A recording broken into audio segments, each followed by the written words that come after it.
सदा सहाय।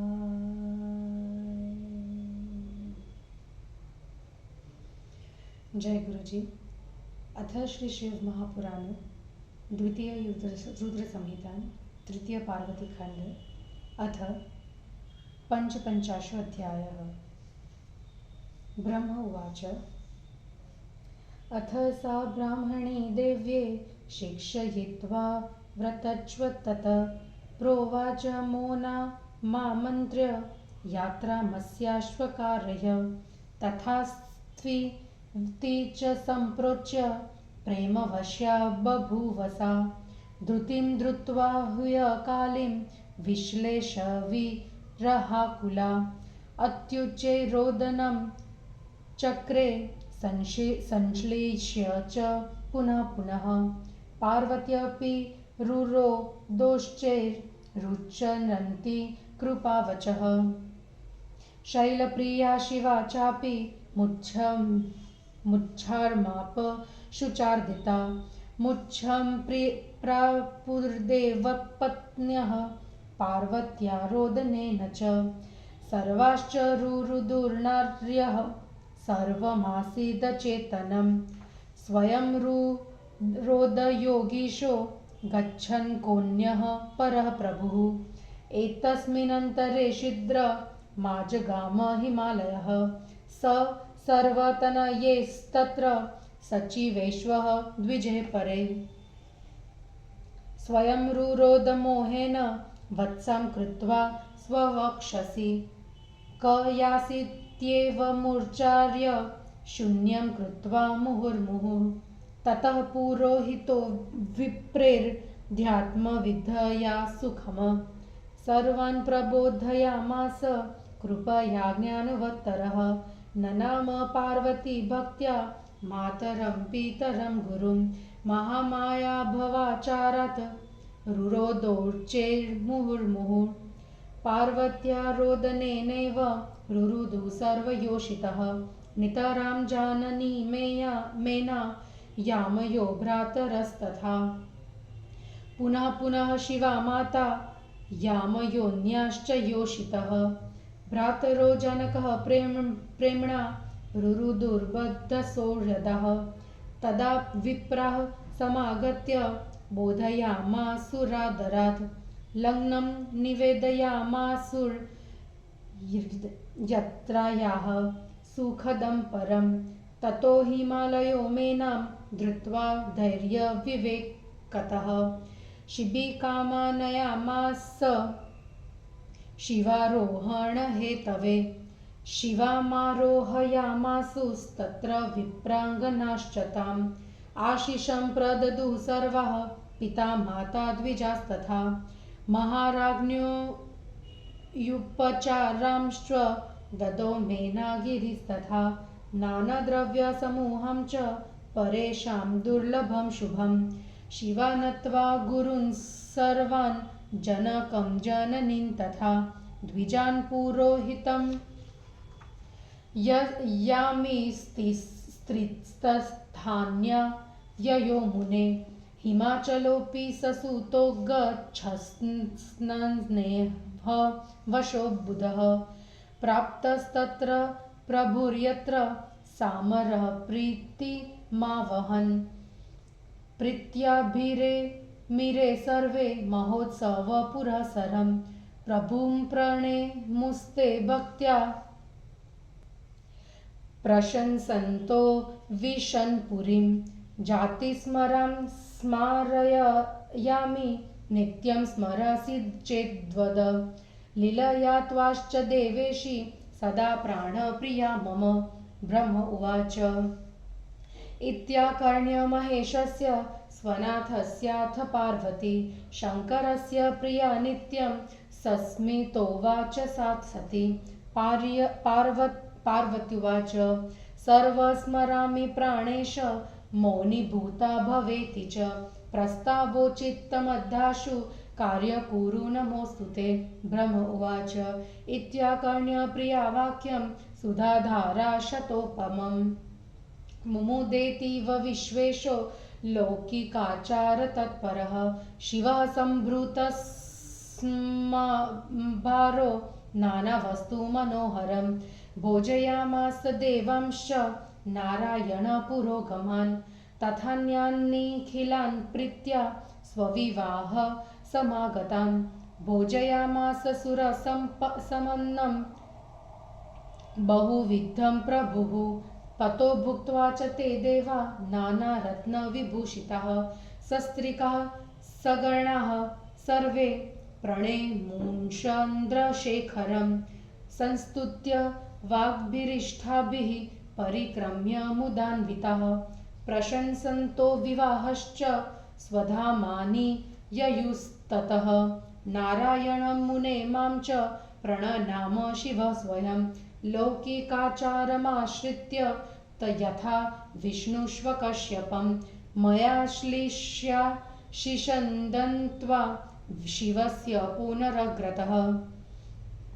मत्वा स तं परं ब्रह्म चक्रे च स्तुतिरुत्तमा तमामन्त्र्य मया विष्णुः साञ्जलिः शिवयोर्मुधा प्रशंसंस्तद्विवाहश्च जगाम स्वालयं परं शिवोऽपि स्वगिरोस्तस्थ्यो पार्वत्या विहरन् मुदा सर्वे गणाः सुखं प्रापुर्तिव स्वभञ्जलच्छिद्वो इत्येव कथितस्तात शिवो राह सुमङ्गलः शोकघ्नो हर्षजनकमा आयुष्यो धनवर्धनः य इमं शृणुयान्नित्यं शुचिस्तन्द्रतमानसः श्रावयेद्वाथ नियमाच्छ्विव लोकमवाप्नुयात् इदमाख्यानमाख्यातं द्भुतं मङ्गलायनं सर्वविघ्नप्रशमनं सर्वव्याधिविनाशनं यशस्यं स्वर्गमायुष्यं पुत्रपौत्रकरं परं सर्वकामप्रदं चेह भुक्तिदं मुक्तिदं सदा अपमृत्युप्रशमनं महाशान्तिकरं शुभं सर्वदुःस्वप्नशमनं बुद्धिप्रज्ञादिसाधनं शिवोत्सवेषु सर्वेषु पठितव्यं प्रयत्नतः शुभेत्सुर्भिर्जनैः प्रीत्या शिवसन्तोषकारणं पठेत् प्रतिष्ठाकाले तु देवादीनां विशेषतः शिवस्य सर्वकार्यस्य प्रारम्भे च सुप्रीतितः शृणुयाद्वा शुचिर्भूत्वा चरितं शिवयो शिवं सिन्धयन्ति सर्वकार्याणि सत्यं सत्यं न संशयः इति श्री शिवमहापुराणे द्वितीयायां रुद्रसंहितायां तृतीयपार्वतीखण्डे शिवकैलासगमनवर्णनं नाम पञ्चपञ्चाशत्तमो अध्यायः समाप्त्योऽयं रुद्रसंहितान्तर्गतस्तृतीयः पार्वतीखण्डः। हिंदी अनुवाद। ब्रह्मा जी ने कहा, उसके बाद वह ब्राह्मणी शिवा को पतिव्रता धर्म का उपदेश देकर मैना के पास गई। वहां जाकर उसने पार्वती को विदा करो ऐसा कहा। ब्राह्मणी की आज्ञा को स्वीकार कर वह पुत्री के प्रेम के वश में हो गई। काली के बिछोह से व्याकुल उसने किसी प्रकार धैर्य धारण कर उसे बुलाया। उसे गले लगाकर मैना बार बार जोर से रोने लगी। पार्वती भी दीन वचन बोलती हुई ऊंचे स्वर से रोने लगी। कन्या विरह जनित शोक से हिमालय की पत्नी और शिवा दोनों की मूर्छित हो गई। पार्वती के रोने से देव स्त्रियां भी मूर्छित हो गई। सभी स्त्रियां रो रो कर अचेत पड़ गई। औरों की तो बात ही क्या, स्वयं योगेश्वर शिव जी भी रोने लगे। इसी बीच में अपने पुत्र, मंत्री, द्विज तथा बंधु बांधवों के साथ वहां हिमालय भी आ गए। कन्या को छाती से लगाकर प्रेम से वे भी तुम कहाँ जा रहे हो कहकर बार बार रोने लगे। तब ब्राह्मणों के साथ ज्ञानी पुरोहित ने आकर आध्यात्म विद्या का उपदेश देकर सबको समझाया। पार्वती ने भक्ति से माता पिता गुरु को प्रणाम किया। लोकाचार के अनुसार महामाया पार्वती पुनः जोर से बार बार रोने लगी। पार्वती को रोते हुए देखकर ही सभी स्त्रियां, मैना, बहनें, भाई रोने लगे। फिर शिवा माता, बहनें और स्त्रियां, भाई पिता के प्रेम के कारण रोने लगे। तब ब्राह्मणों ने वहां आकर सुखद यात्रा का समय बतलाकर उन्हें सावधान किया। तब हिमालय ने विवेक से मैना को ढांढस बंधवाकर पार्वती को बैठाने के लिए पालकी मंगवाई। ब्राह्मण पत्नियों ने शिवा को पालकी में बिठाया। उस समय पिता, माता, ब्राह्मण आदि सब ने उसे आशीर्वाद दिया। महारानी मैना तथा शैलराज ने वे द्रव्य, आभूषण आदि उसे उपहार में दिए जो दूसरों के लिए दुर्लभ थे। हे मुनि, शिवा माता, पिता, गुरुजनों, ब्राह्मणों, पुरोहितों, बहनों तथा अन्य स्त्रियों को प्रणाम कर चली गई। स्नेह युक्त होकर विद्वान हिमालय अपने पुत्रों के साथ जहां भगवान शिव देवताओं के साथ बैठे थे वहां गया। वे सब प्रेम से उत्सव करने लगे और सब ने भक्ति पूर्वक भगवान शिव जी को प्रणाम किया। उत्सव की प्रशंसा करते हुए अपनी नगरी में गए। तब शिव जी ने पार्वती से कहा, मैं अपनी माया से तुम्हें जाति स्मरण कराता हूँ।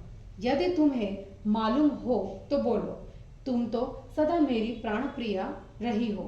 ब्रह्मा जी ने कहा, शंकर की पत्नी पार्वती अपने पति महेश की बातों को सुनकर मंद हास्य करती हुई कहने लगी। पार्वती ने कहा, हे भव, हे प्राणेश, मैं चुपचाप सब स्मरण कर रही हूँ।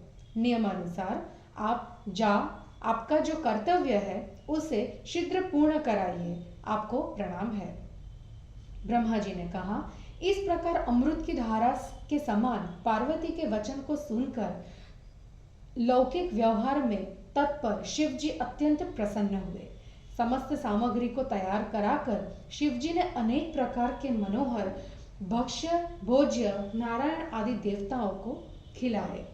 अपने विवाह में आए हुए तथा और सबको भी प्रेम से अनेक प्रकार से सरस पदार्थ शिव जी ने खिलाए। वे सभी देवता भोजन करके नाना रत्नों से विभूषित तथा स्त्रियों के साथ चंद्रशेखर को प्रणाम करने लगे। उत्तम स्तोत्रों से शिव जी की स्तुति तथा परिक्रमा करके प्रसन्न होकर विवाहोत्सव की प्रशंसा करते हुए वे अपने घर गए। हे मुनि, शिव जी ने लोक व्यवहार के अनुसार मुझ ब्रह्मा को और विष्णु को उस प्रकार प्रणाम किया जैसे विष्णु भगवान कश्यप मुनि को प्रणाम करते हैं। मैंने आलिंगन कर शिव जी को आशीर्वाद दिया और उन्हें परब्रह्म समझकर उनकी उत्तम स्तुति की। उनसे पूछकर विष्णु और मैं शिवा को हाथ जोड़कर प्रणाम कर उनके विवाह की प्रशंसा करते हुए अपने घर चले गए। शिव जी भी पार्वती के साथ विवाह करते हुए कैलाश पर्वत पर रहने लगे। उनके सभी गण भी सुखी हो गए और शिवा का भजन करने लगे। हे तात, इस प्रकार मंगलदायक शिव जी के विवाह का वर्णन कर दिया है। यह चरित्र शोक नाशक, हर्ष कारक, आयुर्वर्धक तथा धन को देने वाला है। जो मनुष्य पवित्र होकर मन लगाकर इस चरित्र को सुनता है अथवा नियम से दूसरों को सुनाता है, वह शिवलोक को प्राप्त होता है। यह कथानक आश्चर्य कारक तथा मंगल कारक है, सभी विघ्नों तथा व्याधियों का नाशक है। यह यश तथा स्वर्ग को देने वाला, दीर्घायुकार, पुत्र पौत्र को देने वाला, सभी कामनाओं को पूर्ण करने वाला तथा सुख भोग और मोक्ष को देने वाला है। अल्प मृत्यु का नाशक, महाशांति कारक, शुभ, सभी दुखों का नाशक, बुद्धि तथा ज्ञान को देने वाला है। सभी प्रकार के शिव पूजनों में अपना हित चाहने वाले पुरुषों को प्रयत्न से इसका पाठ करना चाहिए, क्योंकि इससे शिव जी प्रसन्न होते हैं। विशेष करके देवताओं की प्रतिष्ठा के समय शिव जी के सभी कार्यों के आरंभ में इसका प्रेम से पाठ करें। पवित्र होकर शिव शिवा के इस चरित्र को सुने। इसे सुनने से मनुष्यों के सभी मनोरथ सिद्ध हो जाते हैं। इसमें किसी प्रकार का संदेह नहीं है। और इस प्रकार शिव पुराण में शिव कैलाश गमन वर्णन नामक 55वां अध्याय समाप्त हुआ। यह द्वितीय रुद्र संहिता गर्त तृतीय पार्वती खंड समाप्त हुआ। जय गुरु जी।